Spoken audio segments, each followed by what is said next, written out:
Sterling Lee, thank you for coming on the show. Absolute pleasure. People call you the Trivia Thanos, or maybe you call yourself that. You know what? I call myself that. I'm trying to collect trivia championships like Thanos is collecting Infinity Stones. So I appreciate the Iron Man reference here. But yeah, it's something that if I'm really thinking about it, I was always very insecure of like my knowledge in the world. I had two very smart siblings. My parents were quite smart, and so I was like playing Trivial Pursuit as a kid. I was always you don't get any of the answers, right? So in my teens and in university years, I just started watching a lot of film, it was the infancy of the internet, I remember. And so, relative infancy, and I would just scour web pages and just consume information.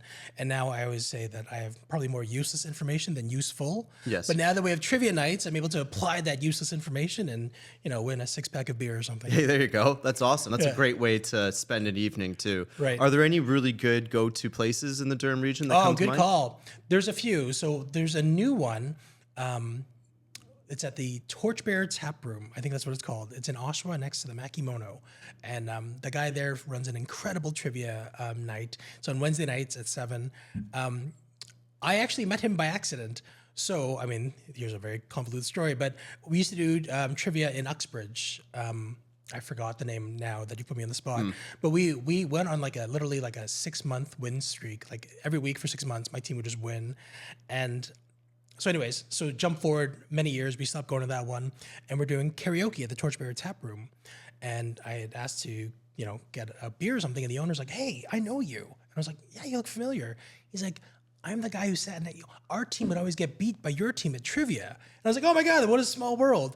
And he's like, "Come out. You should come out to our Wednesday night trivia." So we've been coming to Wednesday. My team has been coming out Wednesday nights at the Torchbearer, and it's been a really cool experience. So Nice. Yeah, that's excellent. Very good. Yeah, hopefully. I never get recognized for my trivia, so to be even recognized once, it was all worth it at that point. Nice, wicked, man. Well, thank you so much for coming on the pod. Thanks for having Durham, me. You're very much a person of Durham. You've been in the community for many years, Right. and you chose Ajax as a place to grow your family too. So I'll give you the floor to introduce yourself. Sure. My name is Sterling Lee. I'm the current Ward 2 Regional Councillor for the Town of Ajax, also the current Deputy Mayor for the Town of Ajax. And I use that only for my parents who are going to watch this and be like, "Hey, he did it." So it was very interesting. Durham never really clocked for me. I always thought I would kind of live my life in Toronto. I grew up in Markham, Ontario, and, very strict Asian parents, as I describe them, and they didn't let me have much of a social life, even though I was a very social person by nature. They were always working, so they couldn't drive me to extracurriculars. So the first chance I got, I left home. I went to Wilfrid Laurier University in Waterloo, and then right after that, I lived in Toronto, first on the Danforth and then in the West End. And I really thought I'd lived there for a very long time, but then just kind of fate intervened, and I met Mark Holland, at the time the former MP of Ajax. And then we moved, there was an opportunity for a job there, so I moved my wife, who was pregnant with my son at the time, and we've been in Ajax for the past, and it's crazy now, the past 13 years. Like it's Yes. crazy how time flies. Yes, true, absolutely. And then before the political career, you also worked at Rogers and a few other places. I was in tech sales for the most part. yeah, So I was area manager for Rogers, and then I was downsized. I love this story on my birthday. So it's crazy when you're in your early 30s and you envision your career. I thought I was going to retire at Rogers. I literally had this whole plan, being like, maybe I'll be a VP, as if you could just become one. And then to be downsized was definitely like a shock to the system, right? Like, I hope no one ever has to go through that experience, because when you're downsized, you're not being let go because you did anything wrong. You were just a name on a list, and you didn't hit high enough on that list to be kept, right? So yeah, on my birthday, I remember the date, it was the 11th of August, 2013, I was downsized, and I had to kind of figure out my next steps. I remember I applied at Samsung, trying to stay in the cellular world. I loved cell phones at the time. And then that's where I kind of realized cocky Sterling I didn't really prepare for the interview, overly confident. I was like, oh, I know cell phones, and didn't even make it past got the first interview, didn't make it past. And so that was a very humbling experience. So I learned it. My wife found this posting from Microsoft, very similar in area manager role. And so I did my research this time. So I remember it was for the Surface line of their laptops at the time. and you would just be an area manager for all the Future Shop and Best Buys, selling the Surface line, getting the reps to sell Surface. So I remember what I did was I mystery shopped like 30 Future Shop and Best Buys and just got the reps. And then for my interview, I created this like report on just like as a consumer, my feel of like their success of that. And they were just like, oh my God, like, this is amazing.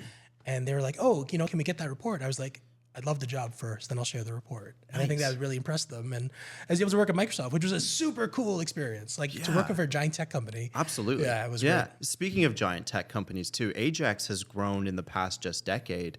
I remember flying the drone for the announcement of Amazon moving in at, I think it's Rossland and Salem. Yes, that's right. Yeah, which is just a booming area too now.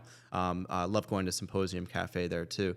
And like there's huge tech in Ajax now, which is fantastic. It's great. It's funny, like when I first wanted to be a politician, I was hoping to kind of bring more tech, using my background. I wanted to be like, everyone has kind of a persona. I wanted to be the tech counselor, right? And it's a very humbling experience when you kind of realize that like there's so many factors in place from the company side, from the municipality side that like, this vision you have of this like being a tech corridor. I always use Waterloo because, I went to school in Laurier, which is in Waterloo. At that time, Research in Motion was booming. They were investing in huge parts of Waterloo. And I was like, oh, we should do that. We should find our own version of RIM. But then, you kind of realize all these other factors where we ended up kind of focusing more on the distribution and warehouse side, which is not as sexy as being a tech hub. But it's like the more we do online shopping, the more companies need somewhere to put their stuff, for lack of a better phrase. Right. And so Ajax we had some prime, employment lands. We were able to use that land. So we got Amazon, we got H&M, we got Gordon Foods. Nice, and I'm hoping this next iteration of economic development will start seeing more of those like smaller startups, those tech startups. But as we figured out from the pandemic, that the shift for work culture is absolutely changed, right? Like no one really goes to the office. In fact, we have to force people to go back to work, right? Like the province is doing. And whereas maybe there's a work at home option. So just trying to figure out the paradigm shift, the new reality of how do we get these startups to work? Is it something they start up at their home first, and then they scale up, and we have something for that middle scale up when they need investment, and we can kind of be that missing middle for them for the business side. So just some of the thoughts that are going through my head as we kind of go through this journey of economic development. Absolutely, yeah. And economic development offices are such a great resource for all sizes of companies, from startup to incredibly mature, Fortune 500. But you don't want them empty though, right? Like these offices are great, but Toronto's finding that problem where if the province didn't force people back to work, you had whole buildings who companies paid millions for their leases and not being used. So again, I think rather than regressing and like forcing big people back to work, we need to adapt to the new reality and figure out how best to capitalize on that. How we do that, not sure yet, but I think we're on the precipice of figuring that out. Yeah, absolutely. Yeah, every day I'm being inundated with, maybe it's because of my industry too, with media, but like AI news, right? So I feel like there's, whether it's people that are using agents and AI to essentially dive in and create incredible startups, and or like, there's such interesting ways that generative LLMs and agents are reshaping the workforce too, and maybe allowing people to, maybe we'll find a way in the middle of work from home and go to work in some capacity. Or, like again, like AI is great. There's absolutely it's a very important tool.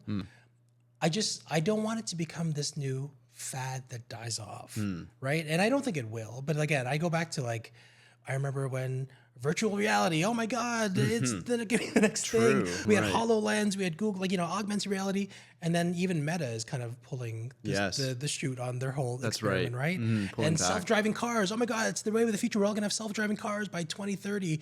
And now here we are, and we're barely taking those incremental steps forward because of those small issues. So it's just I hope AI is here to stay, but I kind of think as we're kind of realizing, I think companies are trying to monetize it too fast, and it's kind of making it kind of ruining the industry by Yeah, doing that. true. Right? Like it was like the old Facebook thing, right? It's we don't know what it is yet, so let's keep offering it for free until we hit that mass adoption.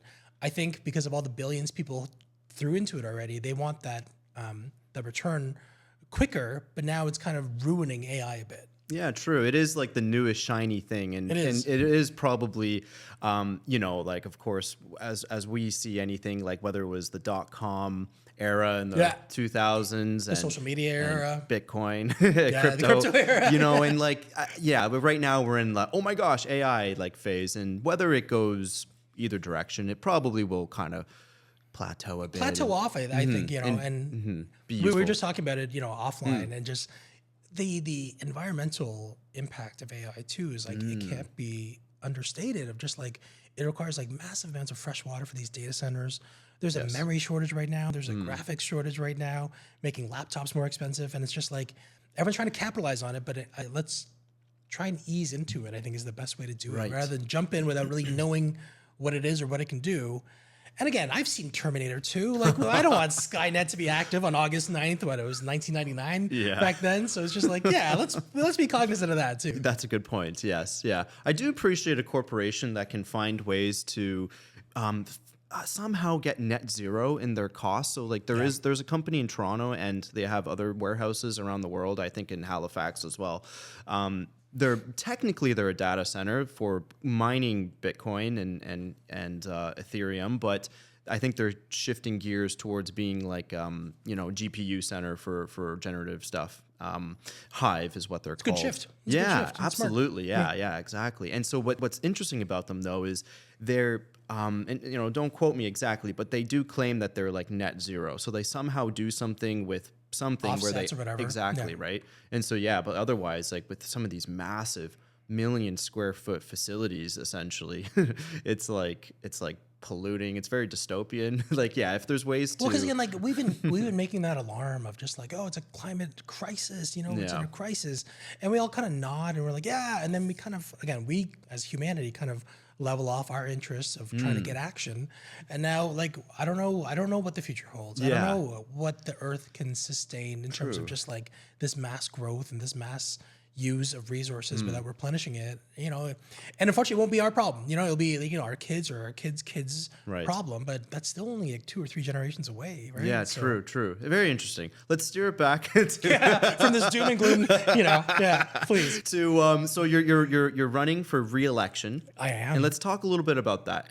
Sure. From someone who is not exactly a constituent, but I'd love to be in like the seat of a pretend one at least, and I have some really cool questions. But first, like introduce like what it is, what position, and Thank you. So I'll be running for re-election for the Ward 2 Regional Councillor position. I've been serving as the current role for the past 2 terms, the past 8 years, which saying out loud blows my mind how quickly that past 8 years went, right? And it's an exciting and somewhat nerve-wracking time to be a regional councillor. Very, you know, from the time this airs, I think just a few weeks ago, the province made drastic changes to how regional government is going to be set. And I think there's a lot of misconceptions of what regional government is, and people don't really understand the difference of, oh, why do I have a local councillor and a regional councillor? And, you know, I sit on both. I'm both an Ajax councillor and a Durham region councillor. So what does that mean? In short, the local council deals strictly with Ajax matters, right? So stuff like, you know, your planning, your local property tax. I'm trying, you know, off the top of my head, I'm all of a sudden forgetting everything we do.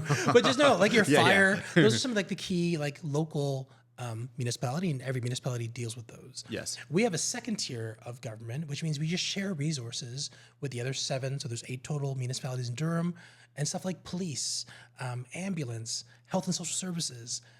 These are all regional responsibilities now that we, in a sense, are pooling our money so that every municipality doesn't need their own personalized police force. Right. Every municipality doesn't need their own local paramedic bay. So you're able to kind of pool and share resources. And so as a regional councillor, I help make decisions for those regional services as well as the local services. Nice, yeah, and it all ties together, and it's intermeshed quite a bit. Right. Absolutely, yes. And what exactly is the Ward 2, right? Yep. What's like the boundary of it? I always call myself the warden of the north. It's just North Ajax. So from Lake Ridge until Harwood, it's everything north of Highway 2. From Harwood to just past Church, everything north of Rossland. That's just the easiest way to break that down. Nice, excellent. So it's basically Rossland or maybe not quite Salem, or is it? So yeah. So it's like an L. So from Lake Ridge until Harwood, everything north of Highway 2. Then it cuts off from Harwood to Church, everything north of Rossland. Wicked. Okay, cool. So just That's north amazing. is the easiest way to say Wicked. it. Yeah, gotcha. That's amazing. Excellent. Yeah. And I really appreciate the distinction between regional and local too. I think that's great, even for someone like me. That was really clear. And so obviously you see John Henry quite a bit then. I do. Yeah. That's awesome. And something's changing in that position too. I'd love to have him on the pod. Yeah, it's some of those. Unfortunately, the province has kind of decided that why their argument, I guess, is like we don't need a second layer of government, even though I absolutely think we do. So their first change was the regional chair. So, for lack of a better phrase, the mayor of Durham Region, that's what the regional chair is now an appointed position. Whereas before, John Henry or Roger Anderson before him would have to run for election in all of Durham Region, which is insane. Like if you think about how big Durham is, from Pickering to like Clarington all the way north to Port Perry, like that's a huge geographical space, and they had in a sense have to campaign across the region. Yeah. Now it's an appointed position, and we don't know exactly how the province is determining how they appoint or who they appoint, whether it's politically motivated or politically convenient for the province. And more importantly, they're going to get strong chair powers, which means that in certain issues that are deemed a provincial responsibility, they're going to get more of a vote than everyone else. Interesting. Right? So to pass legislation, I think they'll only need a 1/3 majority instead of a 50% plus 1 majority. Oh, wow. Right. This is really shaking up. So it is, the strong mayors have been doing that right now. So I think Ajax would be Clarington, Oshawa, Pickering, if I said already. They all have strong mayor powers, which means their mayor is allowed passing like planning legislation that doesn't have a full majority. Okay, I see. Interesting. And listen, to the province's credit, there's a lot of logic behind it. Right now, the way Durham Region was built from, the past however many years, I think it's about, I know Ajax is 70, for example. You had the big city in Toronto. You come to Ajax for that bigger lot of property, a detached home or semi-detached, your white picket fence, you have a bit of a lawn, and it was great. And that was generally how housing was built in Durham Region. But that's not sustainable because, again, I have to just water. Water is a regional responsibility. I now have to do a water pipe from Pickering all the way to Clarington, all the way north to Port Perry, and running, crisscross throughout. And that's go underground, and that costs like billions upon billions of dollars. Yes.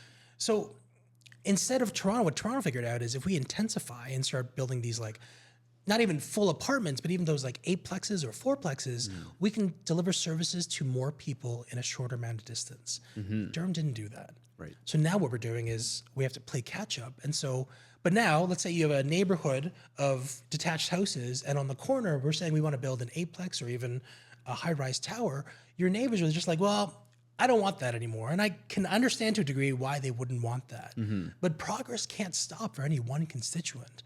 So instead of having these, what they're called is NIMBYs, not in my backyard, where they're trying to halt the development, the mayor now has a weighted vote to outweigh the political pressure of those NIMBYs. Oh, interesting. So it makes sense to a degree. Yes. Now, how the mayors use those strong mayor powers is up to them. Can they be misused? I'm sure there are examples where they can be, but it's generally up to the responsibility of the rest of the council to hold those mayors accountable. Yeah, right. That's a good point. That's really interesting. That's good to know that. Of course, most people, when they're casting their votes, and the upcoming municipal elections is officially May 1st until I believe October 26th. Oh yes, of course. Yeah, excellent. So right before Halloween. So that's good. So my kid was From 0 to 1, I was in a Yes. sense knocking on doors for my first campaign. When I first elected, my kid turned 1. His birthday is October 20th. And so it's just like his birthday always coincides with the election for me. So every 4 years, he has a pretty awful birthday because I'm probably stressed to no end, Right. hoping that I have a job for the next 4 years. Yeah, true. Yeah.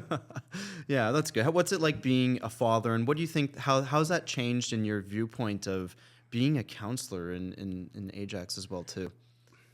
I don't know whether it's by like coincidence. I'm not sure I necessarily believe in coincidence, but Ward 2, North Ajax, is a lot of newer families. I think South Ajax, if I were to just generalize, it's a lot of seniors who've been there for God knows how long. North Ajax, it's people who come from Scarborough, just like me. They kind of had their first child, want a kind of like a suburban life, and so having a kid at this time, it kind of made me the perfect regional counselor because I was able to speak on a lot of the issues that like parents who had kids already in university aren't experiencing. So I was able to focus on like recreation programs and like making sure that, our active transportation so kids can walk to school, we can start bringing up those issues again. Whereas if your kids are already in university, it's not top of mind for you anymore. So I think it was a perfect time. In terms of personally how it impacted me, I definitely have less of a social life now. Like my wife and I used to see probably 2-3 movies a week. Now we're lucky we can stay awake for one. But, my kid, 8 years old is a fantastic age for a kid. He's a lot of fun. We play video games together. He has a sense of humor now, which is very important to me. So it's been a lot of fun. Yeah, absolutely. Yes, I've got a little rascal. She's full-blown toddler. Her birthday is July 31st, so she's about 21 and a half months, I believe. Nice. And she's so silly, and it's good. It's really fun being a father, and we're expecting a boy as well too in October. Congratulations. Early October. Thank you very much. Yeah, and it really changes your perspective. 2, huh? Oh yes. In this economy. Yeah. No, I joke. I just find a lot of like modern couples are just kind of stopping at 1 Right. because it is so hard and things have gotten more expensive. And it's Yeah. just like, as a counselor, it's something that's always top of mind of just like, how do I make things a little easier? It should never be easy. Raising a kid should be the most important thing you do. But if I can make it a bit easier for them, having an extra lifeguard so we have more swimming lessons, creating more rec programs so you can drop your kid off and not feel stressed for that hour and a half. Like those are the small things I think I can do to help. And those are the small helps that you find as a parent that, man, go so far. Yeah, absolutely. Big time, yes. We're on the very far east end. We are Newtonville, actually. So we're literally at the border. And so most of our municipal services are, Newcastle, I'd say, Diane Hamry Recreation Center. Are you part of like the that. other school board as well? The Kawartha Lake School Board? Or are you the Durham District That's a School good Board? question. So she's... I guess too, you we don't have to haven't know, gotten you don't that know far yet. yet. Yeah, she's in daycare for another 3 years or 2.5 or so. So that's a good question. You got to find out. I think there's a potential maybe for either, but I think we're very likely right off the the 115, I think, where they're building like a whole new elementary and high school combined, actually. I think, which is super cool. It's Hopefully it interesting. times out so that as soon as they, Yeah, they're exactly. that age, they have a perfect brand new school to go to. Yeah, Clarington's just like, I know it's not the topic of this discussion, but there's so much happening. A whole new waterfront, seems potentially like 40-foot skyscrapers too. Again, the only words I associate with Clarington constantly is small modular reactors, right? Yeah, And it's huge. true. Like again, it's nothing to balk at. Like the fact that Clarington is getting its moment in the sun, the Prime Minister's talking about small modular reactors. Yeah. The Premier is, Mayor Foster, who I know well, is talking. Like it's great that now it's kind of putting us on the map for a really cool tech space of just like energy. Clean energy is great. Yes, like the first in the G7 too, SMRs. Yeah. We kind of hit the jackpot before that got announced. We're like, just north of the Port Hope, Wesleyville area where they're constructing them. And obviously, I think there's some local pushback, of course, with people that live right there. But that's going to happen anywhere. We do need progress, though. And I don't know. Pickering has been a good example. Like, yeah. knock on wood, we haven't had those issues. And I think this is the wave of the future of just like, the amount of waste nuclear produces is so small like compared to the amount of energy it produces that if we can build this in the next 10, 12 years, like this is now the model for which we can ideally solve a lot of our energy issues until we go fully clean. Like I do see a world where we're almost 90% solar or wind or, those clean energy.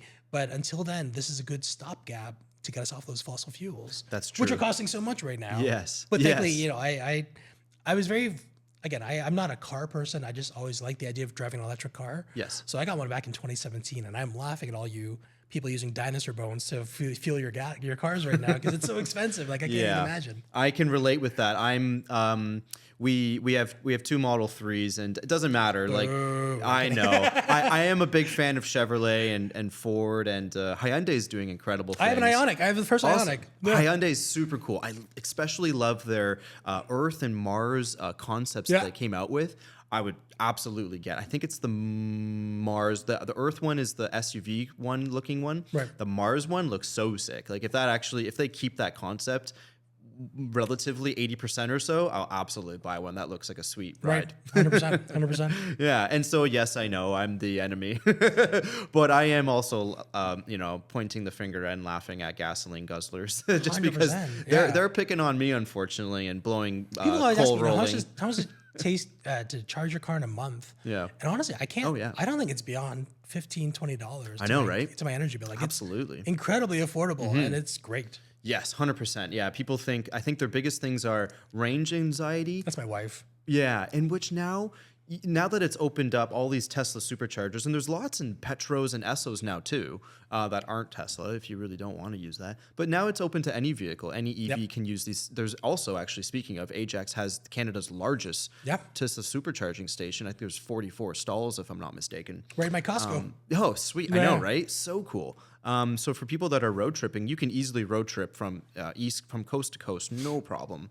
And just realistically too, like the amount of times you do those super long drives is so few and far between. Like because I was one of the earlier adopters, my range is pretty small. It's 210 kilometers.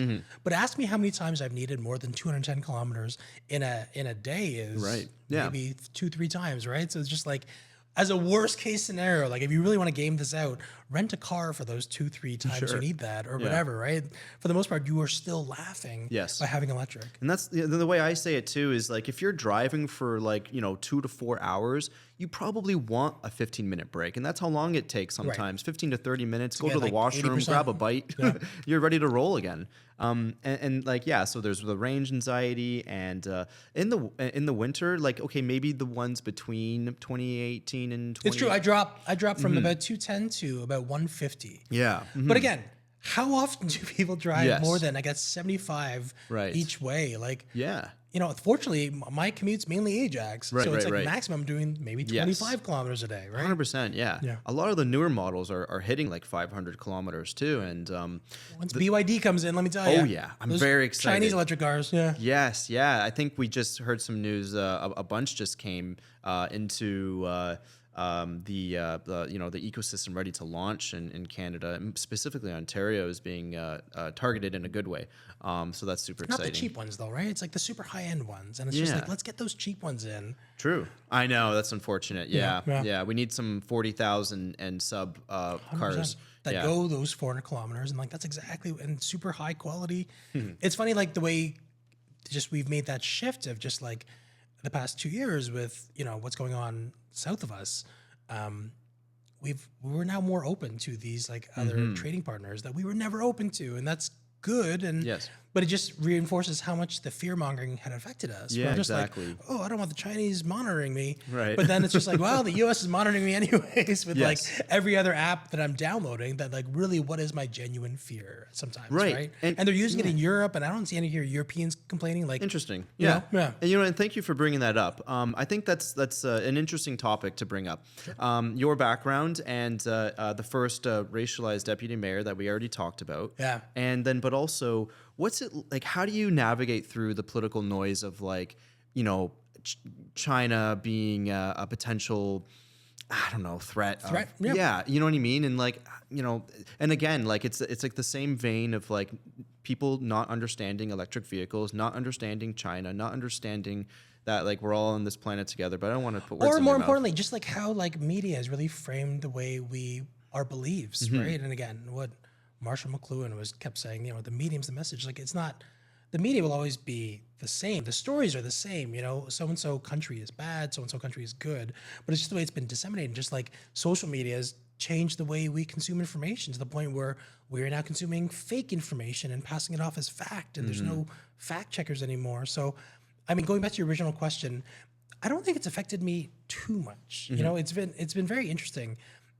Just from my observation and even looking at the census, which is due today, remind myself to do it. It's, you know, like Ajax, especially North Ajax, has a very diverse population. We're one of the most racialized. I think the stats show actually in like Ontario, if not Canada. You know, small North Ajax is that racialized. And you can see it in my kids' class, right? It's just like, it is just the United Nations and it's wonderful. But the one thing we actually don't have a lot of is a lot of Chinese people. And I don't know why. Interesting. There seems to be a bit of a population of Pickering. Then they jumped Ajax, went to Whitby.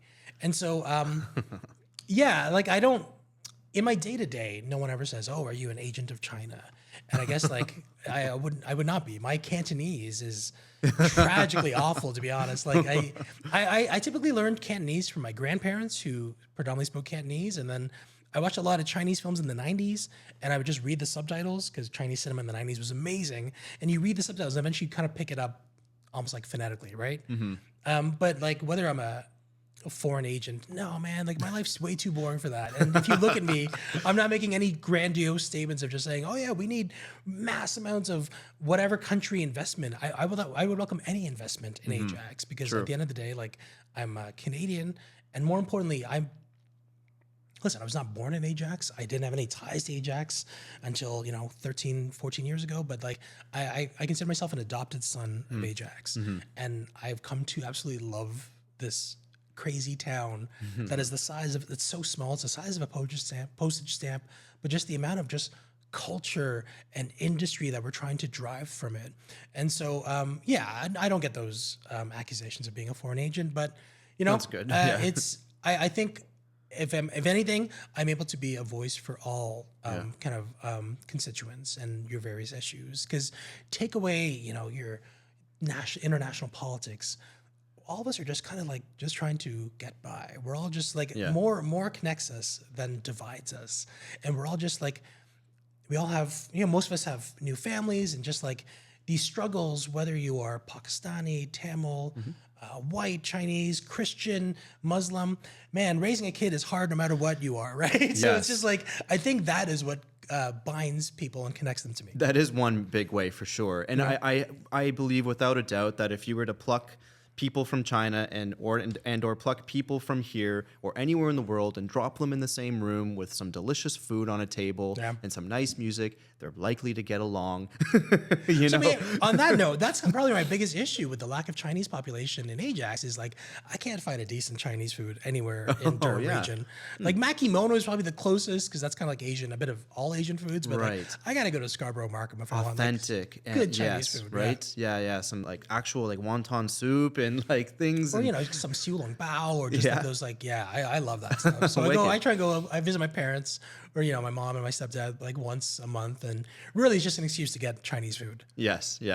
And actually, speaking of Ward 2, what would be, if you could, this is a bit on the spotlight, and maybe it's difficult to kind of pinpoint one thing, but if you could change one thing in Ward 2 and or help steer something. Okay. Yeah, or replace that word with change, fix, or make happen.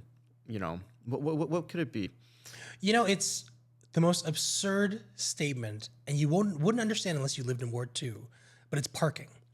Like, from COVID, even before COVID, because we are so racially diverse, the idea of a multi-generational family is not a new concept to many of the residents in Ward 2.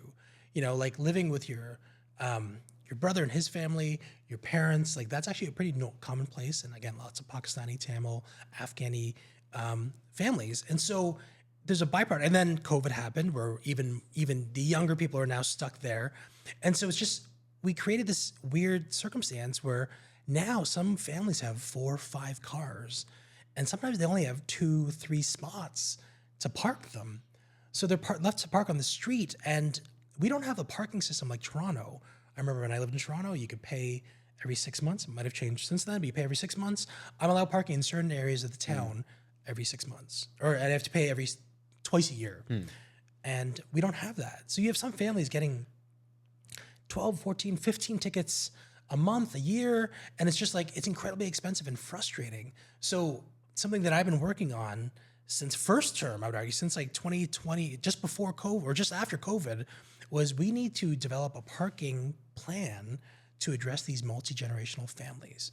Again, it should never be so bad that an emergency vehicle can't get through, but there's got to be a reality where there's some spots, whether it's in front of a mailbox or these streets that just have a curve where you can put a few cars there and alleviate that stress. So of all things, and I could have said 1,000 things, economic development, or I want a soccerplex. I got to start with the parking to make it easier for these families in Ward 2 to function and thrive. Yeah, that's a good point, and if something, it seems like a small thing, but it's not. It's a big thing. It's always the least sexy things that impact people's lives the most. Yeah, totally. Yeah. And if everyone is just a little bit happier in an area, then that means less road rage. That means less divorces. That means everything. Yeah, the trickle down is huge. Yeah. And I think the next thing is I would love to have more walkable or active transportation. Just we need to be less reliant on cars. And don't get me wrong, I grew up in Markham where like if you didn't have a car, and I didn't when I was a teen, you were stuck. Like my house was a prison because all I could do was just like watch TV and surf my 56K modem, internet. Like it was the worst, right? So it's just like, yeah, I get there's a need for cars in the suburbs, but I'd love to see an area where we ride our bikes more, we walk more, we embrace walking. And we did it during COVID. Again, like you'd go on walks or else you go crazy. So it's just like there's got to be a medium where we're not always taking our cars everywhere and we embrace these walkable commutes. And part of that's on me now. As a counselor, when I plan, sorry, I keep hitting your mic cord. That's okay. Hopefully it doesn't screw up your audio. No, it should be okay. And we're back to the beginning.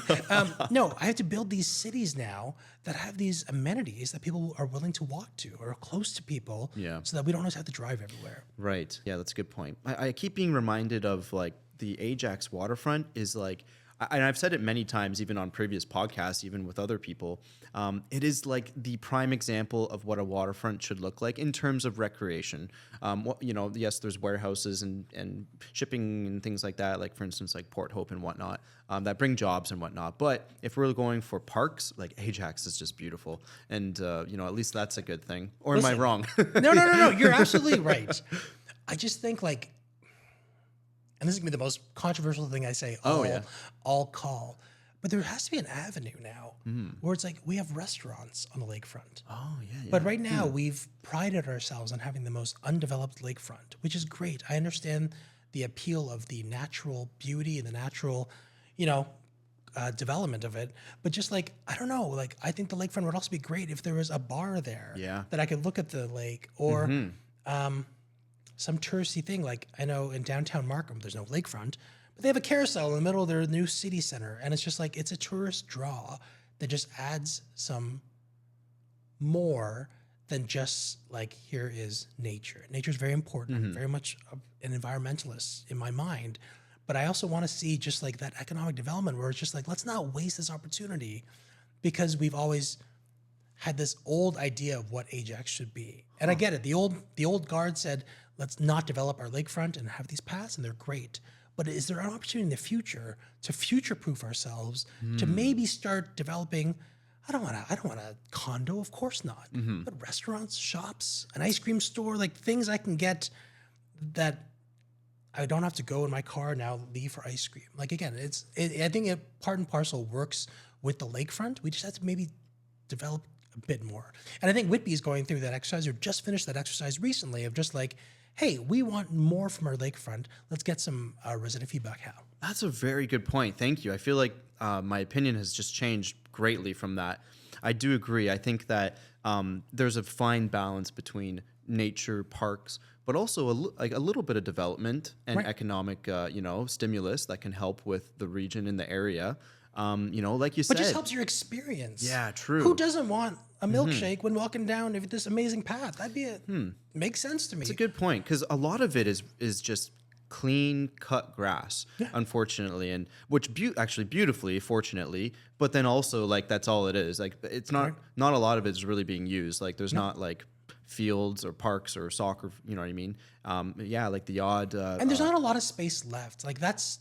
If I were to describe Ajax to someone who's never been to Ajax, it's this amazing town that unfortunately doesn't have a lot of space left.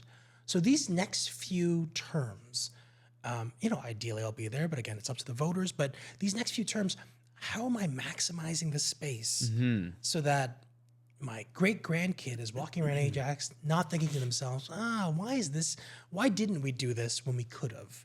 Right. An example of that is right now the development we're seeing now.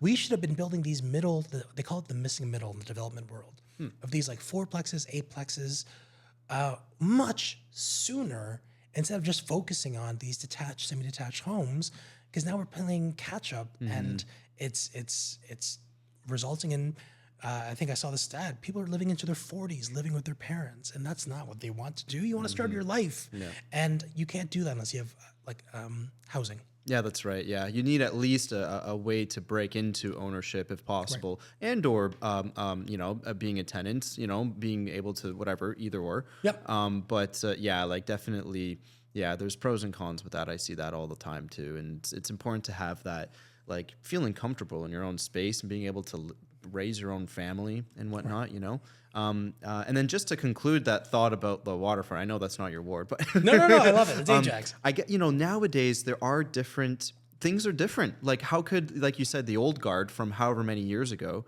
70 years ago or earlier, like, it's just a different time now. And so you have to kind of like rethink strategies based on everything, like, and what's the current pressure. When I use the phrase paradigm shift, I truly believe it's a significant shift in how we view building the town.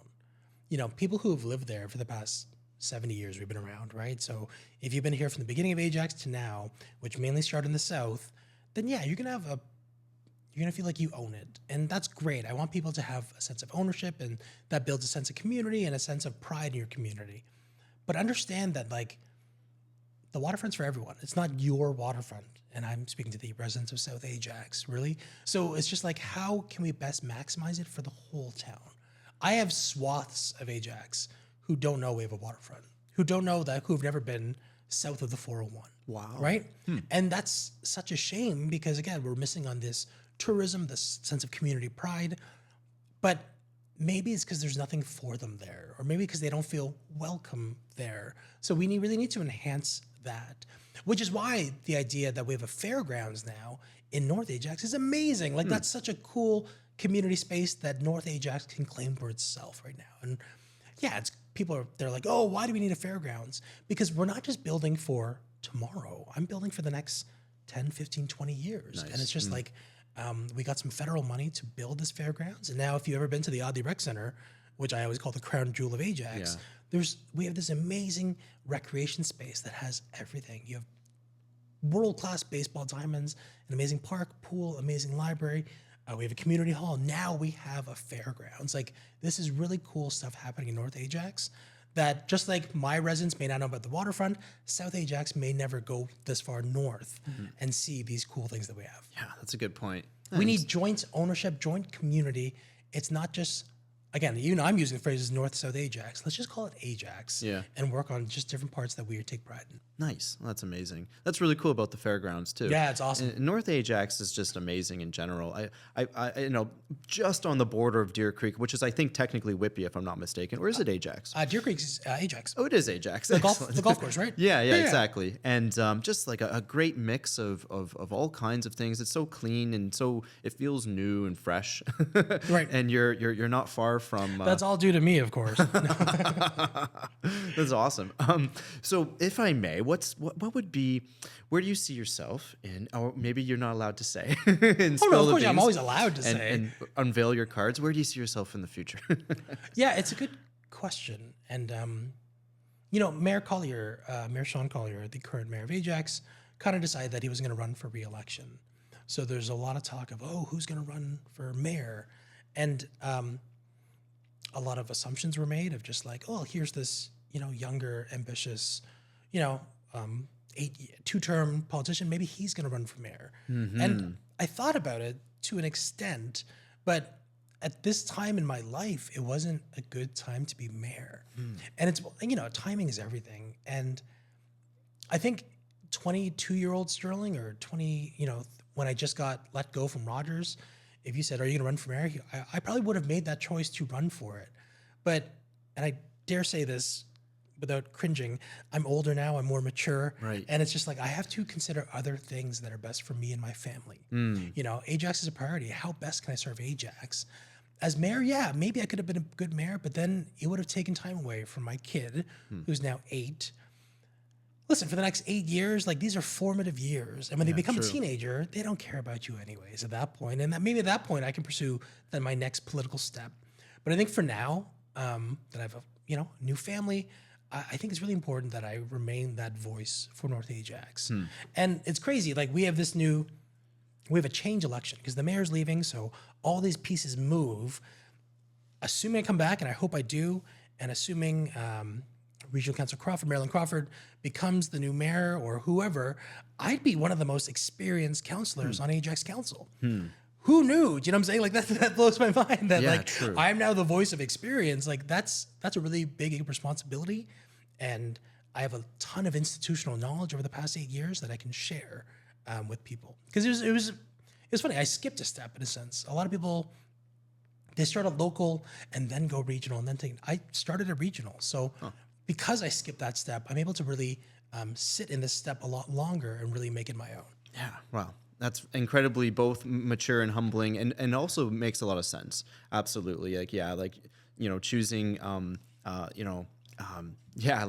becoming mayor is a big responsibility, obviously. And it dominates all your time, and your time is spent either in meetings or council meetings or constituent meetings, complaints, and it's just like I've seen where that life can take a lot of people, and typically that's why you see a lot of mayors are older. That I'm only 45 now, which is still old, and I can't believe I said that out loud. Like it's I always think I'm younger, but just like this is why a lot of people don't go for mayor until your kids are in high school or out of school, because a lot of people don't want to take that chance of blowing up your family over personal ambition. Yeah, absolutely. Yeah.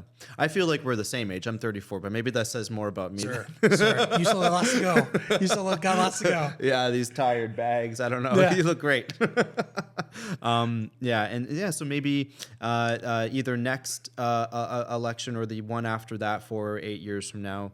I imagine whoever the new mayor is, because we're having a new mayor, 2 terms is pretty average right now, right? So it's just like in 8 years, should that be my time? Or should I still want to pursue this? My kid's going to be 16. Like I said, he's going to want nothing to do with me. Probably change his name. And so it's just like, great. Then that only puts me at 8 years. At 53, that's a great time to start being mayor. And I'd still be like a relatively younger mayor. True. It blows my mind. Like 8 years in, like I'm still I think the youngest regional councillor and the youngest local councillor. Like this is not a career that a lot of younger people take. So it's interesting. We are entering a municipal election. Like I encourage people to put their name in. I mean, ideally not against me, but even if it is against me, like this is your chance to really, public service is such an honor, such a huge responsibility. There's a lot of drawbacks. Like you get attacked all the time.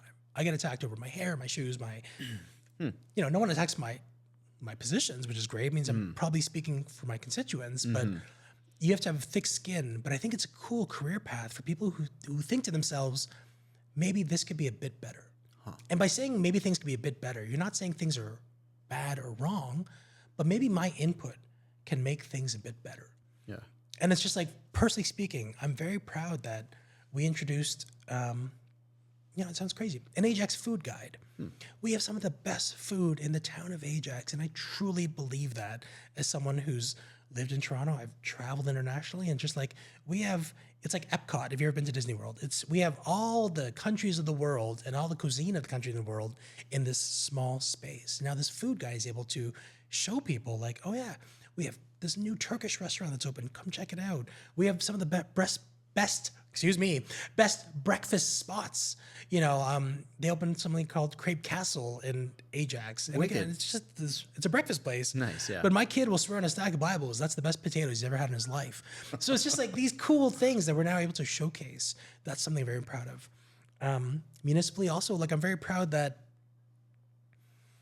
I've really advanced the DEI file further than we ever thought possible.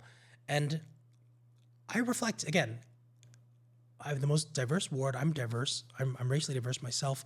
It's important to speak up for these issues and these people because typically these are people who generally don't get spoken for. So something as simple as like when we hire the town now, we have blind resumes. And that was a motion I passed back last term. And that's so important because, yeah, there's a lot of unconscious bias people may not realize they have. And when they see certain names, they may automatically disqualify them, even though they may be the most amazing candidate. So these weird things that, again, we don't realize we have, I'm trying to break down the walls. Trying to get diversity in our own police force. This is something that I've been fighting for this term.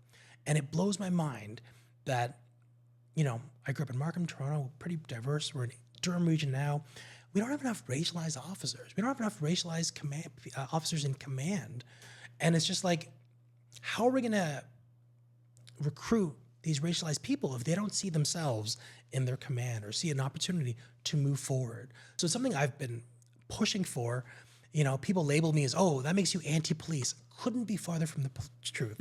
I have many friends on the Durham Regional Police Force who, you know, I ride or die. You know, they're some of my best friends in the world. But it still encourages me to fight for these causes because no one else is. And yeah, I may be Don Quixote. I may be tilting at windmills and not make any change. But I always say my goal is a better municipality. And I want to be able to look my kid in the eye when he's an adult and has a kid of himself and say, yeah, like a lot of this change started with this spark that I fought for. And it's one of those things where it's like you leave everything at the court. I may not get elected, you know, on October 26th, which I think is like 168 days from now. I may lose. But the past 8 years will have been some of the best 8 years of my life, personally, professionally, because I was able to enact these changes that made this small town in all of Ontario, Canada, a bit better. That's my legacy. I don't need my name on a building. I don't need my name, whatever. I just need to know myself that I had this once in a lifetime opportunity to be a politician. I took that opportunity and made things a little better. Like that's, I don't know. That's very, that's what I take pride in. That's amazing. Well said. That's incredible. Yeah, I don't even know how to follow with that, but like that's just so good. Like that's incredible. And again, like I get it. Like when you elect politicians, like I was one of those people who were like, these politicians are in it for themselves. And then I got to work for Mark Holland, and I got to see that we didn't have to be that way. It didn't have to be just partisan sniping. Though, you know, he was a member of the Liberal Party, he got his share of partisan sniping and did his share. But just seeing Mark Holland in the local community, the amount of respect people had for him because he showed up, he did what he said he was going to do. Like, I saw things could be done a different way. And so, yeah, I have a really big personality and people think, oh, he's just doing it for himself. That couldn't be farther from the truth. I'll be dead by the time a lot of these changes we really start seeing bearing fruits for it. But my kid won't be, you know, my future kids or grandkids will not be. And I think that's who I'm doing this for. Yeah, absolutely. Yeah, well said. And, you know, the reason why we even do this whole podcast is because this episode will be immortalized forever. You know, imagine we had technology like this hundreds of years ago, right? So, and just to categorize and, you know, have it as an archive. And to have it cemented in history. You and my failed podcast, and not even failed. It was fun. I mean, here's a quick plug. I had a podcast called Durham Unplugged. For about 2 years during the pandemic, and I was going insane during the pandemic. I'm a very social person. I wanted to talk to people, and I was a fairly new councillor at the time, so it was a way for me to meet the other. At the time, it was the other politicians in Durham. Nice, right? And just like, hey, like outside of politics, because we all put on a front when you're out in the community. Hey, you know, Liz Roy, what's your favorite movie? Hey, you know, like, yeah, stuff like that. It was really fun to kind of meet these other politicians and just meet them as human beings. Right. Yes. And that's because I think we lack that. It's hard to connect with your politicians, which is why this opportunity is great because it now allows me to I don't have to be Sterling the politician. This is just Sterling. I swear to God, this is just who I am. Yeah. You know what I'm saying? Like being authentic is really important and being able to connect to these people, maybe by these connections, people won't be so harsh when we make decisions that are unpopular. That's you know, when there's many decisions you have to make that are not going to go well with your constituency, but just like I need my constituents to know, here's why I made it, and here's the long-term benefit from it. So it may be short-term pain. Yes. We may see a 1 or 2% property tax increase, but this investment will lead to, again, more homeless shelters, a reduction in drug overdoses. We've invested heavily in the police. For someone who's anti-police, I don't think there's many people who voted for more police increases than I have over the past few years, because we need it. We need that public safety. We need our community to just thrive. And so, yeah, it's short-term pain, but ideally it'll lead to that long-term gain. Yeah, you said it. That's very good. Speaking of, actually, there was an article I read recently, and this was even after I asked you if you'd like to come on the pod. And then I saw a quote from you, Sterlingly, and I was like, oh my God, this guy's famous. He's coming on. And, so obviously there is so much. Yeah, people do need to understand that if you want to get, like in anything in life, you want to get fit, you get, there's a little bit of short-term pain. You got to get on that treadmill or lift those weights, or not have that slice of cake, right? So I would know that feeling. I always entertain that slice of cake, but I get the idea, I suppose. Trust me, yeah, I'm stepping on that scale as going on to our second child now. I think there's like I'm looking at myself and I'm looking a little round too. Just What? It's finishing the leftovers. That's the hardest part, because your kid won't finish the nuggets. You're like, well, let me finish. Yeah, that's what gets you. Yeah, absolutely. So what's the circuit like looking coming up in the next few months? What's any big things coming up? There's a huge decision coming up, and we got an info session, so not really a full formal council meeting, where the DRPS outlined their plan for the next 10 years. Which, from their point of view, requires $1 billion investment, right? And it's a lot of money for a small area. It's a lot of money, and really, like it's the catching up of previous sins, previous councils not investing, and so now it's left to me to decide whether, in a financial crisis, in an affordability crisis, which we hear over and over, is this the time to be investing in a $1 billion 10-year stratagem for the DRPS? Right. I don't know the answer. In fact, as we speak right now, I think the Finance Committee is coming to the recommendation to Regional Council to what the decision may be, because they're having the formal decision today. Oh, wow. And I don't know where I fall. I'll need to see the report myself. I'll need to kind of analyze it. I'll need to speak to my constituents and figure, like, the police, for example, there's no Durham Region Police Headquarters. Their headquarters, in a sense, is set up in Durham Region, the Durham Region building on Rossland and Whitby. They want their own headquarters, and their rationales, like everyone else has their own headquarters. Everyone else is able to host, media releases or media events and cultural events in their headquarters. We can't do that. Well, great. But to build something, trust me, I've seen it, costs like hundreds of millions of dollars. Is this, at this juncture where we are, the best time to make that investment? I don't know the answer. The police are saying, not only is it the best time, we're long overdue. And I understand that point of view. But if this decision was pre-COVID, for sure, I probably wouldn't have even hesitated. And if it was brought up pre-COVID, I probably wouldn't have hesitated. But now, I've never seen people struggle more than I do now, right? And it's just like, I'm not trying to, there's no politics here. I'm not trying to be like, and I'm the one that's going to solve your problems. I'm trying to, but just like, things are more expensive. People have less money. People are really struggling. Is this the time to increase that huge increase? And again, the finance commissioner had the estimate at a 10% increase next year. A 10% year-over-year increase. It's huge. Yeah. I don't know what the impact is for the taxpayer, but I just know, like, is that the straw that breaks the camel's back? Yeah, we can get a headquarters for the police, but does that benefit my residents? And does that benefit my residents who are struggling? I don't know the answer.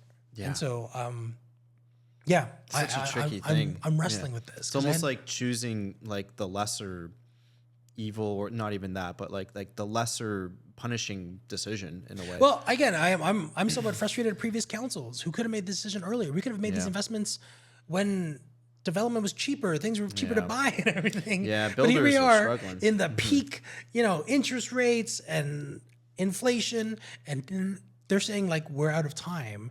And so it's just like, it's a decision I have to wrestle with. So these are, a lot of people say, oh, what does your job entail? It's making these impossible decisions. Yeah. And I don't know where I'm landing. I could say, yes, we're going to do the 10%. And now all of a sudden, I start losing residents because they have to move, or their houses get foreclosed. And it's like, I have to live with that. Huh. Or I say no, and we continue to be part of the problem of not making these capital investments in police. It's, you said it yourself, it's It's an impossible decision. It's what I'm hired to do. It's what I'm elected to do. It's a responsibility I take very seriously, but sometimes you have to make impossible decisions. Yeah, absolutely. Wow. Yeah, thank you for sharing that. That's Yeah. that's definitely really tough. But yeah, it's also hopeful because I feel like there's no one better for the job. Honestly, I've known you for a number of years. I've had the right. honor of filming. Seeing at events. That's Yeah, right. yeah, and like never did I ever. I have a pretty good feeling on people, and you're always there just to do the best that you can do. I think that's it too. Like I'm gonna make bad decisions, and a lot of people ask me, "Oh, give me an example." 100%. One of my first decisions on council. It was like early 2019. Paradise Beach, or Paradise Park in the lakefront, they needed a new washroom. Right. And at the time, a new washroom, again, I'm going off 8 years memory, but the numbers were about like 3 million. Ooh. And I was like, 3 million for a washroom? You gotta be kidding me. I didn't understand. I was brand new. And I remember fighting against it. I convinced other councillors to fight against it. So we said no. And we ended up putting in this like modular self-cleaning bathroom. And they did tests in front of us. We were like, this is amazing. This is exactly what we need. We put it in there. I think it cost like a third of the price. We are getting 3 times the issues with this washroom now. Oh no. Oh, it's like too cold, like the self-cleaning doesn't work or whatever. And it's just like, I wish I had the foresight at the time to listen to staff and the recommendation and say, yeah, this is, I can justify this. But again, I was new at the time. So yeah, like people often ask, oh, you never take ownership. I absolutely take ownership on that one. Like I screwed up, and that's why now I tend to take staff's advice who have done that really in-depth research, not just a report, but all the research that led to the report, because those are the experts making those suggestions. Huh. Yeah, that's a good point. You're bringing all this experience now that like yes, you're generally younger than many councillors and regional councillors and mayors, of course. But you've got such a wealth of knowledge now that and that's why, like, that's part of my pitch of being reelected. Is just like, we're gonna need that institutional knowledge to teach all these brand new councillors coming in, and it's like more than my pleasure to kind of help them avoid these pratfalls. I wish someone had taught me when I joined council back in 2018. Yeah, absolutely. Yeah, that's a good point. During the voting that happens, there's a ballot for. Everyone gets a ballot pretty much, right? You go to your local, whether it's virtual now for us. Oh, really? Yeah, for the past 2 elections, we've done electronic voting. Huh. So more or less, you get a code in the mail. Yeah. This code is your identifier.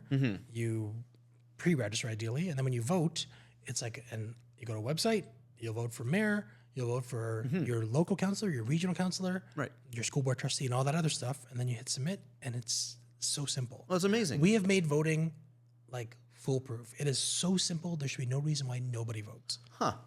Right. So you're on your phone anyways. Yeah. Even if you're on the toilet, I don't care. It's none of my business. Vote while you're on the toilet, right?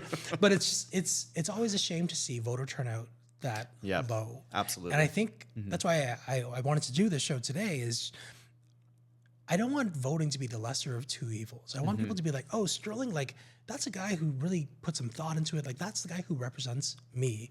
Or, dare I say it, doesn't represent me. And we're making the best decisions. I get it. It's very easy to be very cynical about politicians and be like, they're just in it for themselves. I'm not. I'm trying to make things better, even incrementally, because it's those incremental seeds that grow into something you wouldn't even thought possible back then. Yeah, absolutely. It is so important to vote, and young people do need to realize that they do actually have a voice and can make a change too. Whether it's young or middle-aged or old. And you're doing yourself a favor by voting, because the larger cohort of people that do go out and vote, then that's like you're going to be taken a little bit more seriously. I'm going to go one further. Right, and this is to any youth. I don't know your demographics, but just like any youth watching today. If all the 18 to 35 voters actually voted, I think they outnumber the senior vote, or it comes very close. And now with those votes, I'm able to now structure policy that caters towards what's important to you as an 18 to 35-year-old. Right. Whereas now I find a lot of policy is catered towards the seniors who do vote. And again, everyone should have a voice, but we are underrepresenting ourselves. And by the way, to any new candidates, if there's some sort of political expert telling you that they're going to get you the youth vote, they're absolutely lying. I'm a young, pretty hip counselor. I don't know how to get the youth vote, right? Like, it's just like, there's only been a few instances in like the modern North American era. I think it's like Trudeau in 2015, Obama in 2008, Mandami in just just last year. Yes. They somehow tapped into it, but I don't know what they did, because again, you can try and copy it now, it wouldn't be the same. Yes. Right. So there's some secret sauce. Maybe it's timing, circumstance, the individual that captures it. And so just like, regardless of that secret sauce, if you're young, please vote. Please tell me at the doors what your priority is, and please make sure you vote now so we can make those priorities town priorities. Yeah, absolutely. Yeah, that's a very good point. It'd be so interesting if we had how the states and federal Canada elections, how candidates will go up and all together on a stage. I don't think there's anything like that locally, right? Where like they all come up and it's aired. Oh, like a debate? Yeah. There was in 2018. Oh, I think the town hosted debates. Nice. Oh man, I remember over preparing. Like, I was so nervous because again, I've never really done the last debate I had done before my my municipal debate in 2018 was like a student council debate. Nice. Yeah. Absurd. So you're fresh. But so just like, it was a lot of pressure, but it was able to show my vision. But you're right. Like the last election, there wasn't a debate. And so just like you count on these community groups to hold the debates, Right. Candidates to show up.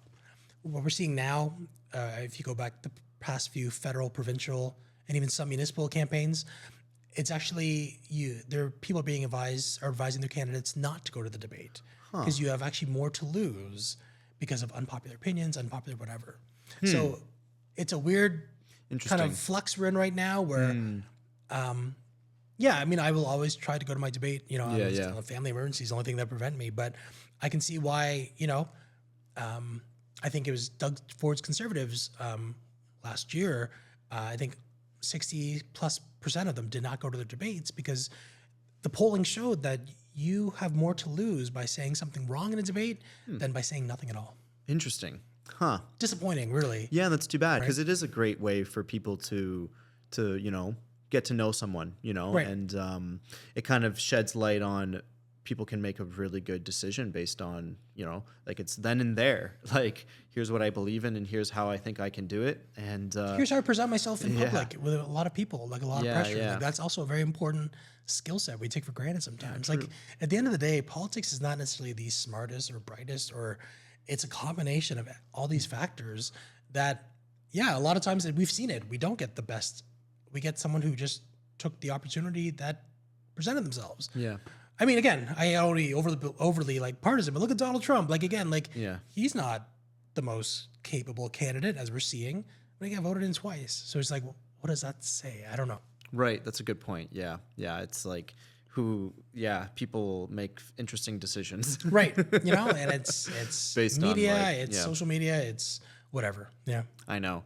Yeah. And like, even speaking of like when, like, I think you said it, there was a special equation of how someone can reach that young voter cohort, which is like, Trudeau was like, legalizing marijuana, cannabis, and then like he's young and he's the father of Pierre, and like I think like a few things aligned. Son, that's what I meant. Thank you very much.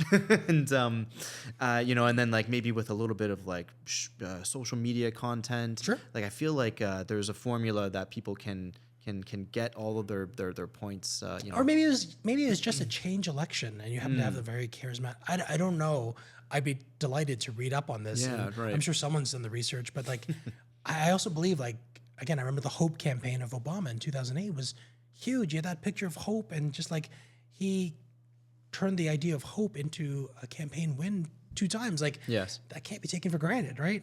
Yeah. And even New York City, like this progressive young Muslim mayor winning in New York City when everyone said it was impossible for him to, like, again, like, I don't know what you tap into, but God, I'd love to know because I'd love to apply it to myself.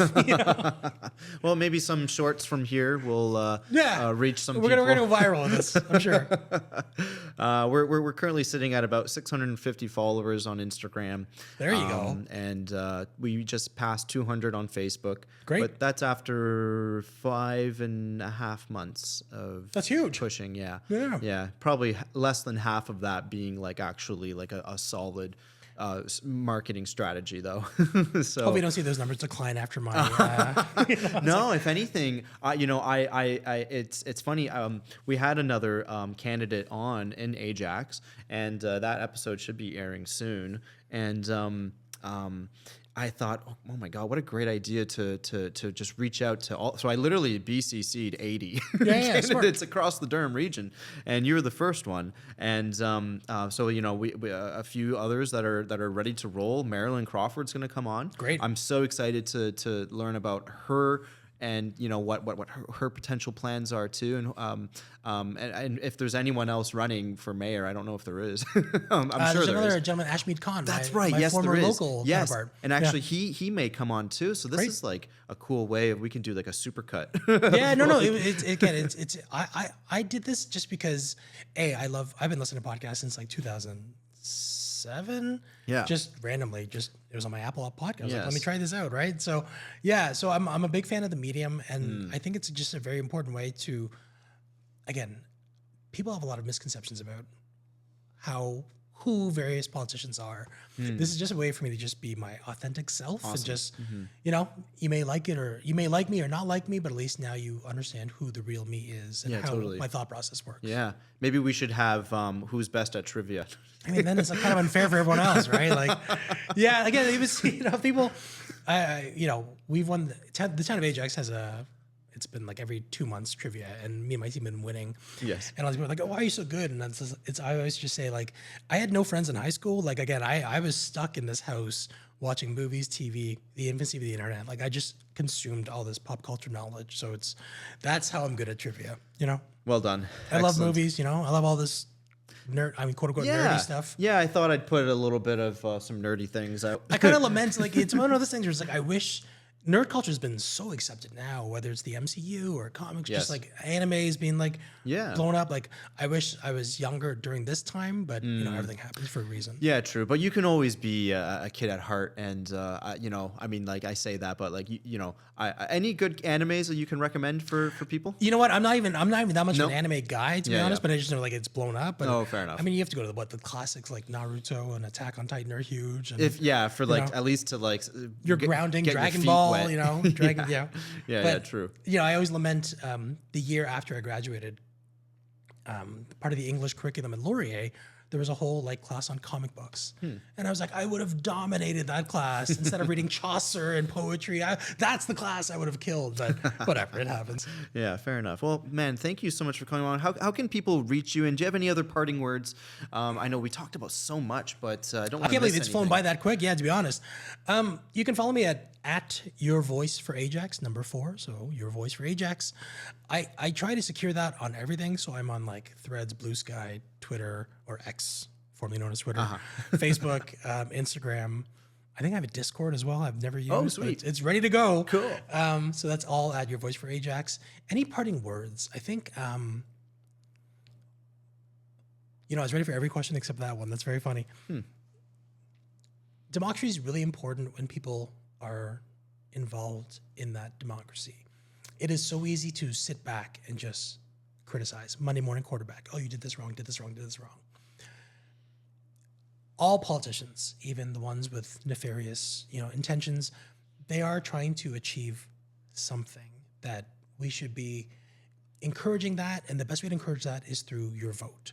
So listen, I hope the votes go my way. I hope my constituents of Ward 2 Ajax vote for me. But the most important thing they can do as part of a democracy is exercising that right to vote. Because I always say, I do these grade 5 classes where I tell them about, Ajax and voting. If there are countries where they don't vote, there are no opportunities to vote. There's no opportunity to engage your political leaders who are making these decisions, and we're seeing all this unrest because of it. Be grateful for your opportunity to engage in the system. Even if you don't think it's going anywhere, it does. And there's very clear-cut examples over the past few years. There's an Ajax race that was won by 34 votes. There was a federal race that was overturned because it was won by 1 vote. There was a nomination, a leadership nomination to the Liberals. 19 votes made the difference. 19 votes is, if I'm going up a street, that's 5 houses. So just it absolutely matters, your vote. So no matter what, please vote. Yeah, well said, man. Thank you so much for coming on the show. 100%. I wish you the best of luck Appreciate on your run for re-election, and Cheers. Maybe we'll do a podcast where you're the mayor one year in the I know. future. My hair's a bit gray, but looking forward to that. Best of luck with your podcast. Thank you so much, man. Thank you.